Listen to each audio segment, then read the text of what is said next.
కృపలో క్షేమము నీచితివి, కృపకు పాత్రులుగా చేసితివి. కృపలో క్షేమము నీచితివి, కృపకు పాత్రులుగా చేసితివి. కృపను గూర్చి పాడెదనేను, కృపను గూర్చి పొగడెద నిన్ను. కృపను గూర్చి పాడెదనేను, కృపను గూర్చి పొగడెద నిన్ను.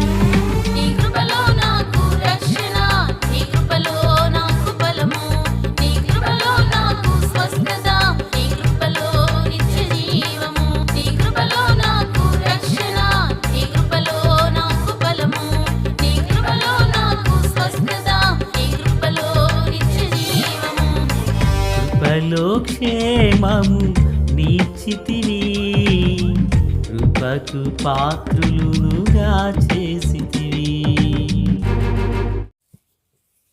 ప్రభు అయినటువంటి యేసుక్రీస్తు వారి పరిశుద్ధమైన నామంలో అందరికీ ఈ ఉదయకాల వేళ పునరుత్థాన ఆరాధన ప్రార్థన శుభాభివందనాలు తెలియజేస్తున్నాను. ఆత్మీయులారా, బాగున్నారు కదా? ఉదయకాల వేళ అందరూ ప్రార్థన చేసుకున్నారు కదా? సంతోషం. ఈరోజు పునరుత్థాన ఆదివారం. మనమందరం ప్రభు సన్నిధిలో నిలిచి ప్రభువు గడిచిన కాలమంతా కాచి మనల్ని కాపాడినందులకు గాను కృతజ్ఞతా హృదయంతో దైవ సన్నిధిని నిలవవలసిన వారమునై ఉన్నాం. ఆలస్యం ఎందుకు? త్వరితగా గతిని మనల్ని మనం సిద్ధపరచుకుని ప్రభు సన్నిధికి నిలుచుటకు వేగిరమే సిద్ధపడి ఉందుము గాక. ఆమెన్. నేటి దిన వాక్య ధ్యానం కొరకైన భాగం మరి లేవియా కాండం 14 అధ్యాయం 1 నుండి ప్రియులారా మరి 8 వరకుండిన వచనాలు 9 వరకున్న వచనాలను పార్ట్ 2గా మనము ధ్యానం చేయబోతున్నాం. కుష్ఠరోగి శుద్ధీకరించబడిన తర్వాత దేవుడు అతని కొరకు విధించిన చట్టము ఈ భాగంలో ఉన్నది. మరి రోగి శుద్ధి చేయబడిన తర్వాత నేరుగా అతడు సమాజంలో చేర్చబడక పాళెమునకు వెలుపలనే ఉండాలి. అయితే పాళెమునకు వెలుపలనుండగా యాజకుడే అతని యొద్దకు వెడుచున్నాడు.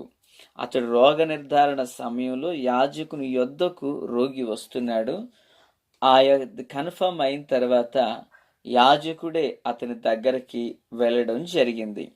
అతడు బాగయ్యాడు అనే నిర్ధారణ అయిన తర్వాత తాను సమాజంలో చేర్చబడడానికి దేవుడు ఒక ఫార్ములా లేక ఒక ప్యాటర్న్ అనేది దేవుడు ఉపయోగించాడు. ఏంటి? గడిచిన దినాన మనం విన్నాం. అతడు జత పక్షులను, హిస్సోపును, అలాగనే దేవదారు కర్రను, ఎర్ర నూలును తీసుకురావాలి అని. మనం గడిచిన దినాన జత పక్షులను గురించి విన్నాం. ఆ రెండు యేసుక్రీస్తు ప్రభువారి యొక్క మరణ పునరుత్థానాలకు అవి సాక్షిగా లేక సూచనగా ఉన్నాయి అని విన్నాం. అయితే ఈరోజు ఆ మిగిలిన భాగాలను ధ్యానం చేయబోచున్నాం. మొదటిది పిల్లరా, మరి దేవుని వాక్యంలో 4వ వచనం 14:4 యాజకుడు పవిత్రత పొందగూరు వాని కొరకు సజీవమైన 2 పవిత్ర పక్షులను, దేవదారు కర్రను, రక్తవర్ణములు గల నూలును, హిస్సోపును తెమ్మని ఆజ్ఞాపింపవలెను. స్తోత్రం. ఈ వాక్యం చేత దేవుడు మనతో మాట్లాడును గాక. ఆమె. ప్రియులారా, ఈ 2వ భాగంలో చూస్తున్నాము దేవదారు కర్ర, ఇక 3 రక్తవర్ణములు గల నూలు, 4 హిస్సోపు. ప్రియులారా, మొదటిగా ఏం చూస్తున్నాము? దేవదారు కర్రను చూస్తున్నాము. మొదటిగా 2 పక్షులు, తర్వాత దేవదారు కర్ర. ఇక 3వదిగా దేవుని వాక్యంలో నుంచి పిల్లరా రక్తవర్ణము కలిగిన నూలు, 4వది హిస్సోపు. ఆత్మీయులారా, వింటున్నారు కదా? అయితే ఇప్పుడు 2వది దేవదారు కర్ర. దేవుని వాక్యంలో ఈ దేవదారు కర్రను గురించినటువంటి సందర్భములు ఎన్నో సందర్భాల్లో మనకు కనిపిస్తున్నాయి. ప్రత్యేకంగా కీర్తనల్లో యెహోవా స్వరము అరణ్యాన్ని కదిలించును, అనే మాట మనం ఎరిగినటువంటి వారమే. అంత మాత్రమే కాదు నా దేవుని పిల్లరా, మరి ఈ దేవదారు కర్రను ఒక ఆశీర్వాదకరమైన సూచనగా కూడా దీన్ని వాడినట్లుగా మనం చూస్తున్నాం. ఒక వ్యక్తి యొక్క ఆత్మీయతను, ఒక వ్యక్తి యొక్క గొప్పతనాన్ని కూడా దీని గురించి దీన్నే పోల్చడం జరిగింది.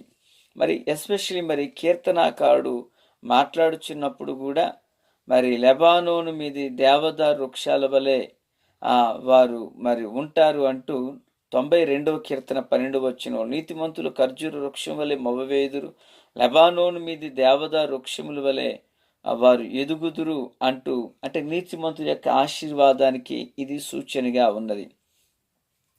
పిల్లరా, అంటే ఈ దేవదారు అనేది ఒక మనుషునికి పోల్చబడడం, ఇదే దేవదారు కర్ర దేవాలయానికి మరి ఉపయోగించడం అనేది చూస్తున్నాం. ఈ దేవదారు కర్ర ఈ రోగి బాగవడానికి తీసుకుని వచ్చినప్పుడు ఆ సరుకులలో లేక ఆ విషయంలో ఇది కూడా ఒక భాగమునై ఉన్నది. దేవునికి స్తోత్రం. ఒక మనుషుడు నీతిమంతుడిగా ఉండడానికి, ఆత్మీయత ఎదుగుదలకు ఇది సూచనగా ఉన్నది. ప్రియులారా, నీతి అనేది మన ప్రభు అయిన యేసులోనే ఉన్నది.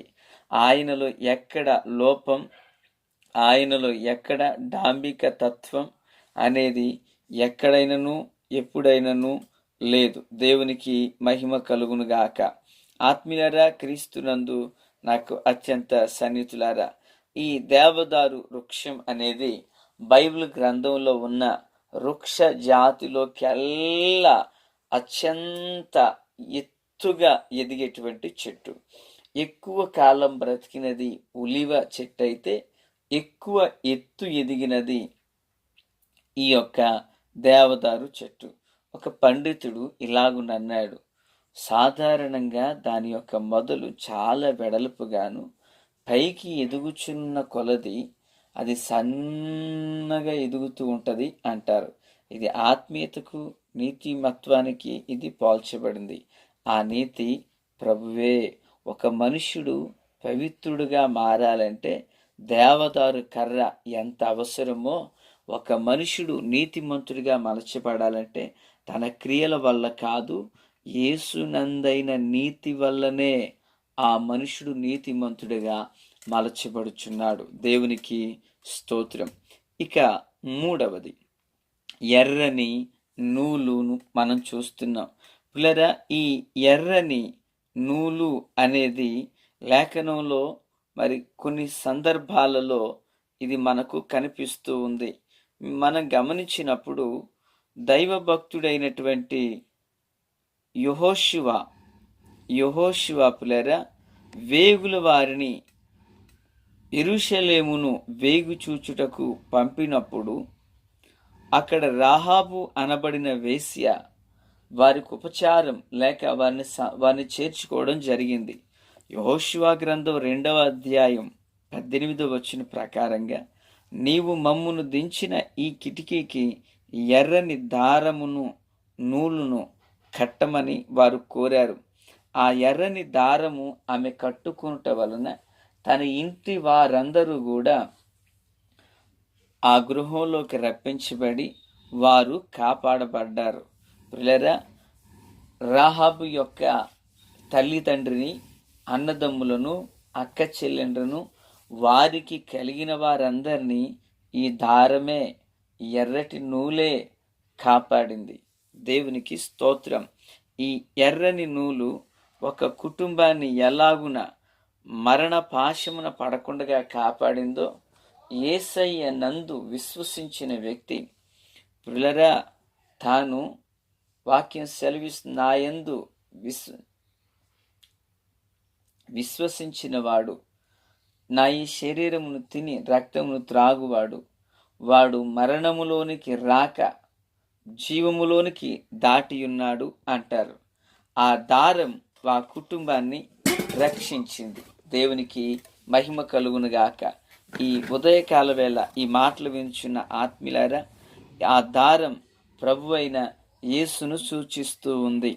దేవునికి స్తోత్రం. మనం 2 విషయాలు విన్నాం. ఒకటి, దేవదారు కర్ర నీతిమత్వాన్ని, ఎరుపు రంగు కలిగిన నూలు, ఎర్రని నూలు, ఇది రక్షణార్థమైన జీవితాన్ని సూచిస్తూ ఉంది.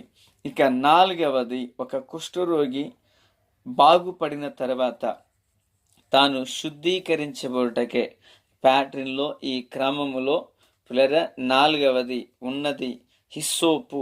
ఈ హిస్సోపు అనేటువంటిది పిల్లరా మరి కీర్తనాకారుడైన దావీదు ఒకరోజు మాట్లాడుతూ అంటారు, హిస్సోపుతో నన్ను కడుగుము, హిమము కంటే నన్ను తెల్లగా చేయుము అంటాడు. హిస్సోపు అనేటువంటిది అది పదార్థం కాదు, అది ఒక చెట్టు, ఒక వృక్షం. అయితే భూమి మీదనున్న చెట్లన్నిటిలో దేవదారు వృక్షం ఎంత ఎత్తుగా ఎదిగిందో, హిస్సోపు అనేటువంటి ఒక చెట్టు ఇది చాలా కురచగా భూమి మీద ఉన్న వృక్షాలు చాలా కురచగా ఉంటుంది. పిల్లరా, ఈ యొక్క హిస్సోపు చెట్టుని రెమ్మలను త్రుంచి నిర్గమాకాండం 12వ అధ్యాయంలో వారు కుంచెగా తయారు చేశారు. కుంచెగా తయారు చేసి గొర్రెపిల్ల రక్తమును ద్వారబంధముల మీద ఈ కుంచెతోనే వారు పూయడం జరిగింది. ఇది పిల్లరా మరి కొన్నిసార్లు నీళ్లను చల్లుకోవడానికి, రక్తమును ద్వారబంధాల మీద పూయడానికి ఈ కుంచెను ఉపయోగించారు. ఈ కుంచెకు కట్టినటువంటి చెట్ల రెమ్మలివి, ఆకులు. ఈ రెమ్మలే పిల్లరా హిస్సోపు నుండి, చెట్టు నుండి తీసుకుని తేబడ్డాయి. కనుక ఈ ఒక మనుషుడు పవిత్రుడగుటకు నీళ్లను కుంచెతో చల్లుకుంటున్నాడు గనక ఇది పరిశుద్ధము అయినదిగా ప్రజలు ఎంచారు. దేవునికి స్తోత్రం. అనగా హిస్సోపు మనకు నేర్పిస్తున్న పాఠం పరిశుద్ధత. పిల్లరా, దేవదారు కర్ర నీతి, ఎర్రని దారం రక్షణ, ఇవి 3 పాత నిబంధన లేవియాకాండం 14:4లో నీడగా ఉంటే, పవిత్రత, నీతి, రక్షణ యేసులో నిజరూపముగా ఉన్నాయి. యేసునొద్దకు వచ్చిన ఒక వ్యక్తి పవిత్రుడిగా మలచబడుతున్నాడు. యేసునొద్దకు వచ్చిన ఒక వ్యక్తి పరిశుద్ధుడై మలచబడుతున్నాడు. ఈ మాటలు వించిన దేవుని బిడ్డ, నువ్వు దేవుని వెంబడిస్తున్నావు, మంచిదే. దేవుని పాటలు పాడుతున్నావు, మంచిదే. దేవుని యొక్క వాక్యాన్ని వింటున్నావు, చాలా మంచిది. అప్పుడప్పుడు చిల్లర మార్చి చందాలు కూడా వేస్తున్నావు, మంచిదే. అయితే ఒక మాట, నువ్వు పరిశుద్ధుడిగా మలచబడ్డావా? పవిత్రుడు అయ్యావా? పవిత్రులకే పరలోకంలో చోటు అనేది సిద్ధపరచబడింది. ప్రార్థన చేసుకుందాం. తండ్రి దేవా స్తోత్రం. వాక్యం అందరి హృదయాల్లో ఫలభరితం చేసి మేలు చేత నింపి నడిపించి మహిమ పొంది కార్యాలు సఫలపరచమని యేసు నామమున అడిగి వేడుకొనుచున్నాము మా పరమ తండ్రి. ఆమేన్.